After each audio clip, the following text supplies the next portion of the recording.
Dobrý den. Co dělat, když u vás protéká unitaz? Takhle. Vidíte, že on protéká. Přiblížím znova. On prostě teče. Takže nic se neděje. Vypneme vodu. Studenou. Je to první. A teď spláchneme záchod úplně. Záchod je spláchnutý. Rozmontujeme víko. Víko je pryč, dá se bokem. Vrchní kryt snadně se sundává.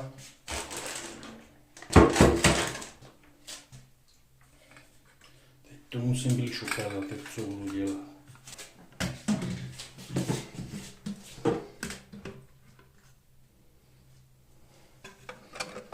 Nebojte se ho zmáčknout, ten střed.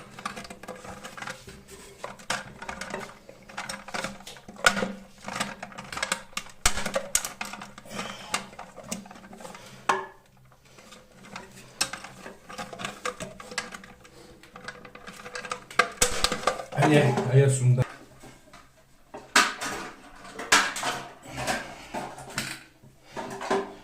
Přičemž nebojte se ho zmáčknout. Ne.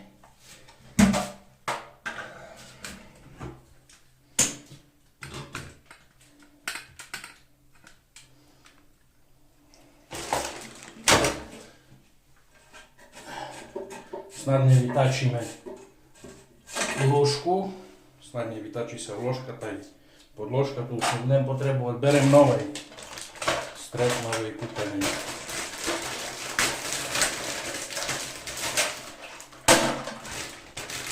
Marka středu je tu. Sundáváme ten vrch. Knoflík sám. A ten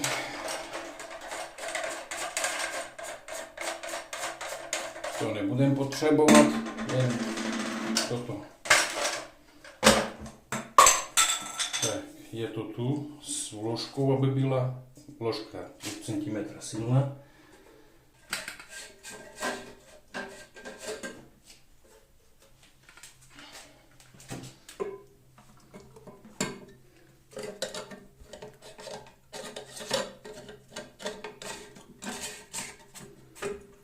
Takhle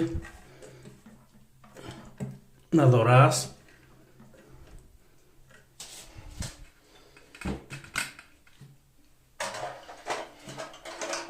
Vidíte, on se zahakuje. Tady se zahakuje.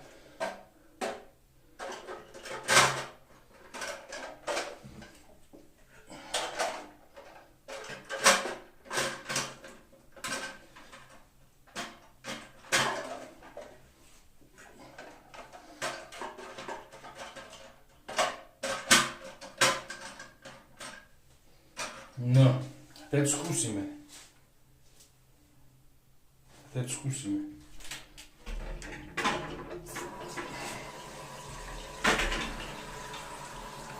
Zapneme vodu samozřejmě. Samozřejmě zapneme vodu.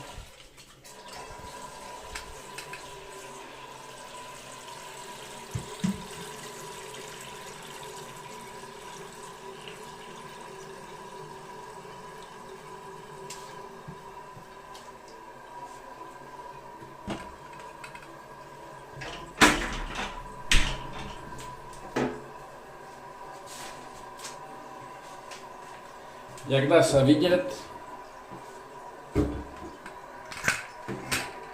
unitaz už vůbec neteče. Mrkneme se. Vidíte? Jen zbytky nějaký vytíkají.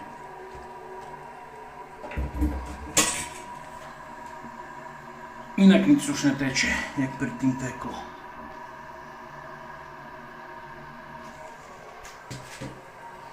A je to skoro plný.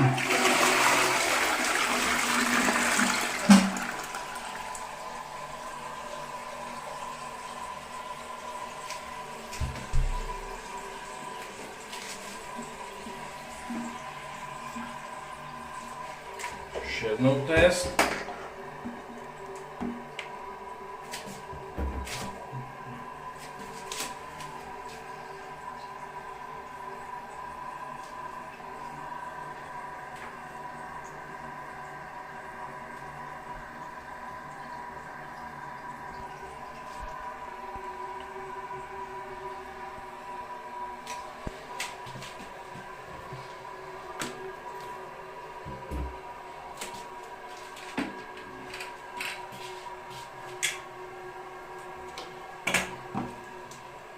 Dáváme zpátky všechno.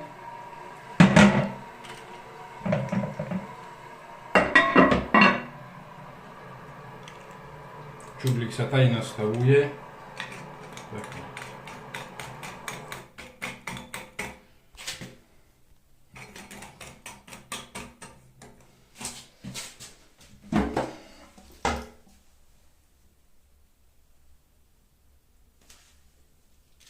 Teď se to už mělo uklidnit.